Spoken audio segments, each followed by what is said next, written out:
मुंबई का गोवालिया टैंक मैदान, जहां के तालाब में किसी जमाने में लोग अपनी गाय को नहलाया करते थे, वहां 8 अगस्त 1942 को 40,000 से ज्यादा लोगों की भीड़ जमा हो गई थी। कारण गांधी जी का भाषण होना था। डू और डाई के नारे के साथ क्विट इंडिया मूवमेंट शुरू हुआ। अगली सुबह धड़ाधड़ नेताओं की गिरफ्तारी हुई। उन दिनों प्राइवेट ट्रांसमीटर से जनता को संदेश भेजे जाते थे। कभी अहम जानकारी दी जाती तो कभी लोगों में जोश भरा जाता। ट्रांसमीटर याद रखेगा, एक मजेदार बात आने वाली है, मगर उससे पहले थोड़ी सी जानकारी और ले लीजिए।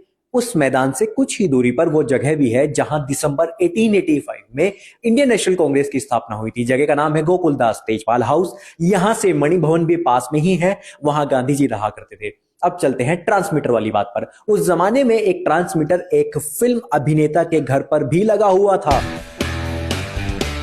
अभिनेता का नाम था मोतीलाल। दुनिया के सारे गमों से बेगाना हो, मैं हूँ मस्ताना, हो मैं हूँ मस्ताना। मोतीलाल उस वक्त तक अछूत, आपकी मर्जी, जागीरदार और कुलवधू समेत कई फिल्मों में काम कर चुके थे। आगे चलकर उन्होंने देवदास की थी।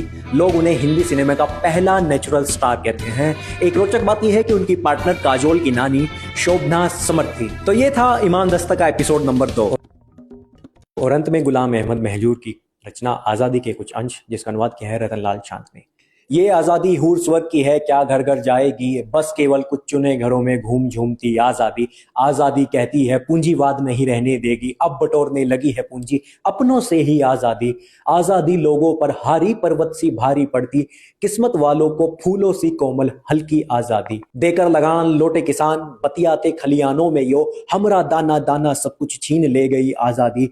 पहले के जालिम शासक 8 लेते थे प्रति खिरवार, 14 देकर अब छूट सके जब से घर आई आजादी। मुट्ठी भर चावल को उसकी कांख तलाशी जगह जगह, अब छिपा टोकरी पल्लू में कुंजड़न ले आई आजादी।